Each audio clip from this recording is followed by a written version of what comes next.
ہمیں کب خاموش رہنا چاہیے؟ خاموش رہیں جب آپ غصے میں ہوں، خاموش رہیں جب سننے اور سیکھنے کا وقت ہو، خاموش رہیں جب کوئی گناہ کی بات کو لے کر مذاق کرے، خاموش رہیں جب دوسرے اپنے معاملات طے کر رہے ہوں، خاموش رہیں جب آپ کسی پر بیجا تنقید کرنے لگیں، خاموش رہیں جب آپ کو بول کر پچھتانا پڑے۔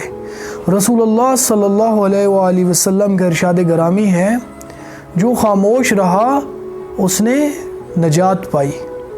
انسانوں کی دنیا ہے، انسانیت کہیں نہیں۔ بڑے گھر، چھوٹے خاندان، زیادہ ڈگریاں، عقل کی کمی، طب میں ترقی، صحت کے بڑھتے مسائل، چاند تک رسائی، پڑوسیوں سے بے خبری، کمائی میں اضافہ، ذہنی سکون سے ناآشنا، معلومات میں اضافہ، سمجھ بوجھ کچھ نہیں، کئی رشتے لیکن سچی محبت کہیں نہیں، سوشل میڈیا کے ہزاروں دوست اور سگے بھائی سے بول چال بند، مہنگی گھڑیاں، کسی کے لیے وقت نہیں۔